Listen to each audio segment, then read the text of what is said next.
നീയായിരുന്നു, ഞാനുമായിരുന്നു. നമ്മുടെ കാലത്തിന് മുമ്പ് നമ്മൾ രണ്ടുപേരായിരുന്നു. ഞാൻ അറിയുന്നതിന് മുമ്പ് തന്നെ ഞാൻ നിൻ്റേതായിരുന്നു. നീ എപ്പോഴും എൻ്റേതും.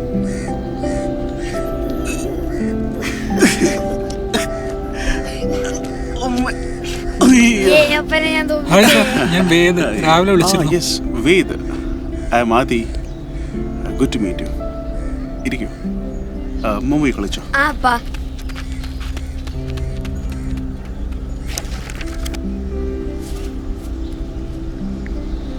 സാർ, ഭയങ്കര സന്തോഷം നമ്മുടെ വായനക്കാരായിട്ട് കുറച്ച് സമയം സ്പെൻഡ് ചെയ്യാൻ അനുവദിച്ചു. അപ്പോൾ സാറിൻ്റെ നോവൽ ഇപ്പോൾ ബെസ്റ്റ് സെല്ലറായിട്ട് നിൽക്കുകയാണ്, അതായത് you are my reason to smile. സാറിൻ്റെ എക്സ്പീരിയൻസസ് ആണ് ഈ നോവലിൽ വരുന്നതെന്ന് വായിച്ചറിഞ്ഞു. സാറിൻ്റെ നോവലിനെ കുറിച്ച് തന്നെ സംസാരിച്ചിട്ട് നമുക്ക് തുടങ്ങാം. ഓക്കെ, ഞാനും ആദ്യമായിട്ടാണ് ഈ ഇൻ്റർവ്യൂവിലൊക്കെ. ഇതിനെപ്പറ്റി പറയുകയാണെങ്കിൽ ഇപ്പോൾ പുസ്തകത്തിന് പുറത്തും കാര്യങ്ങളുണ്ട്. ഇപ്പോൾ എൻ്റെ റിയൽ ലൈഫ് എക്സ്പീരിയൻസ് ആണ് എൻ്റെ ഉള്ളത്. പക്ഷേ life is more verse than what is in this. എൻ്റേത് മാത്രമായിട്ടുള്ള ഒരു ചെറിയ ലോകത്തായിരുന്നു ഞാൻ. അപ്പോഴാണ് ഞാൻ ലേഖയെ കാണുന്നത്. We were in living together. She had a son. അവന് ഒരു 2 വയസ്സുള്ളപ്പോൾ എന്നെ അവനെയും ഉപേക്ഷിച്ചോളൂ പോയി. Xi vanished.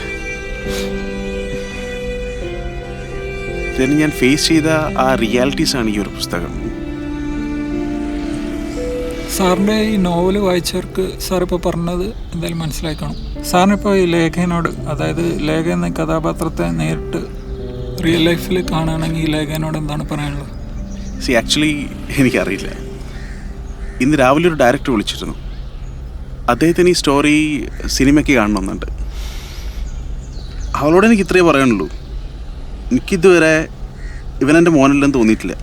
പക്ഷേ 10 മാസം അവന് ചുവന്ന അവക്കത് തോന്നി. അവൾ ഈ പുസ്തകം വായിക്കുകയാണെങ്കിൽ, അല്ലെങ്കിൽ നേരത്തെ പറഞ്ഞില്ല ഈ ആ സിനിമ കാണുവാണെങ്കിൽ, അല്ലെങ്കിൽ ഈ ഇൻ്റർവ്യൂ വായിക്കുവാണെങ്കിൽ, അവൾക്ക് തോന്നിക്കഴിഞ്ഞാൽ, അവൾ ചെയ്ത് തെറ്റാണെന്ന് നമുക്ക് തോന്നിക്കഴിഞ്ഞാൽ, I will be happy for her. And I am happy for myself and this young boy. I am very happy with you. സാറിൻ്റെ നോവൽ വായിച്ചിട്ടുണ്ടായിരുന്നു, എനിക്ക് പേഴ്സണലി ഭയങ്കര ഇഷ്ടപ്പെട്ടു. പിന്നെ സാറിനും സാറിൻ്റെ ഫാമിലിക്കും മോനും നല്ല വരട്ടെ. വീണ്ടും കാണാം. അപ്പോൾ ശരി, താങ്ക്സ്, ബൈ. കാണാം.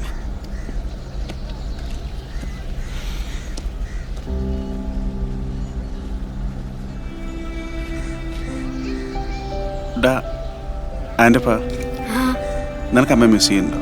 ഇല്ല അപ്പ, എനിക്ക് അപ്പയില്ലേ. I don't want to miss you. I love you, ആൻ്റപ്പാ.